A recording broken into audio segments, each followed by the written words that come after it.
કોરોનાના કેસો વધતાની સાથે ચિંતા પણ વધી છે। અમદાવાદ શહેરમાં કોરોનાના વધુ 8 કેસ નોંધાયા। 4 મહિલા અને 4 પુરુષ દર્દીઓ નોંધાયા છે।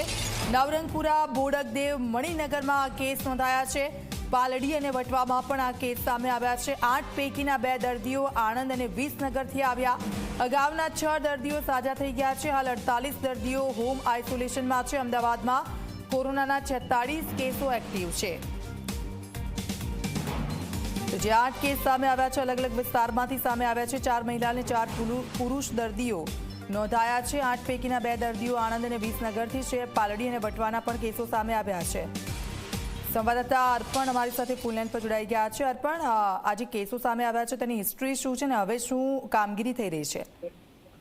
દીક્ષિતા, હાલ કોરોનાના કેસ સામે આવી રહ્યા છે, પરંતુ રાહતની વાત એ છે કે કોઈ પણ દર્દીઓ જે છે તે ગંભીર લક્ષણો નથી ધરાવતા। અને આપણે ભૂતકાળમાં પણ જોયું કે જે કઈ દર્દીઓ આવ્યા હતા તે તમામ હોમ આઇસોલેશનમાં એટલે કે ઘરે જ સારવાર લઈને સાજા પણ થઈ ગયા છે। આજે જે 8 કેસ આવ્યા છે તેમાં 4 મહિલા અને 4 પુરુષ છે, તેઓને પણ હોમ આઇસોલેશન આવ્યા છે। એટલે જે પ્રમાણે રાજ્ય સરકારે ગઈકાલે સત્તાવાર રીતે સ્વીકાર્યું કે ગુજરાતમાં JN.1 વેરિયન્ટના સૌથી વધુ કેસ હતા, પરંતુ એક પણ કેસમાં ચિંતાજનક બાબત નથી। અને આજે જે નવા કેસ નોંધાયા છે તેમાં પણ કોઈ હાલ ચિંતાની બાબત નથી।